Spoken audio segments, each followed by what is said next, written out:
The beginning of this farm happened approximately 60 years ago.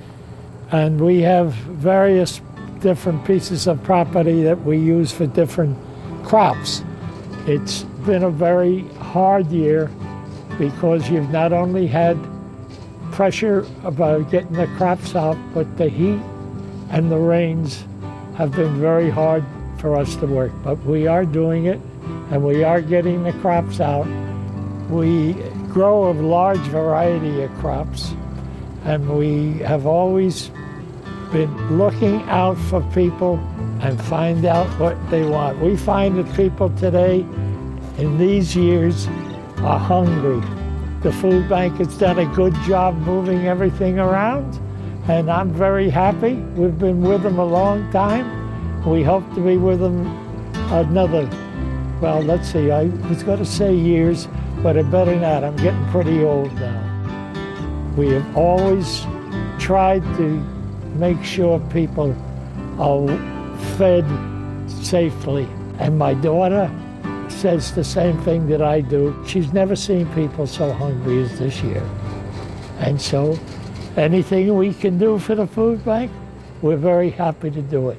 They started in 2010 when Dad decided that he saw that people were hungry in the state of New York. They donated 130,000 pounds of produce to the food bank that year.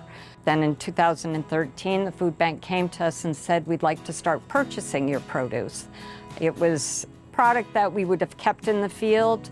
We harvested, and it just covered the cost of having the men harvest and the bins and everything. We did that for a few years, and then in 2020, they got the Nourish New York Program, of which the food bank came and said, we can now purchase produce from you that you would normally either put as seconds or things that aren't quite up to what we package for the retail end.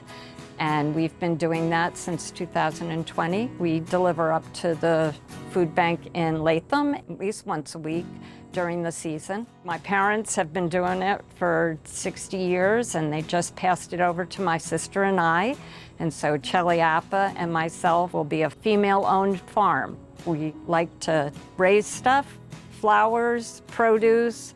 We like to make sure people are planting and eating, and that's just the way that we're going to keep going on with the farm. We follow in his footsteps. We just want to make sure everybody's fed. I had sometime a woman came to me in a field of eggplant, and she said, Mr. Zimmerman, I stole an eggplant. And I said, you didn't steal anything. You were hungry. You took what so was. I mean, we have a lot of stuff, but I do get very upset when I see how much starvation there's going to be over the winter. We will keep doing it. We will expand, and we'll just keep the food running out. And so if we can do that, and we can help you people and help the people of the state of New York, I would be happy to stay, not retire quite yet. So, but let's see how it goes. Our hope is that, the weather doesn't kill us, that we can continue to produce, that it doesn't get too hot, it doesn't get too wet, that the fields are productive, and that, we plant so much, but we always plant a little bit more so that we can give back to the community. That's what we like to do.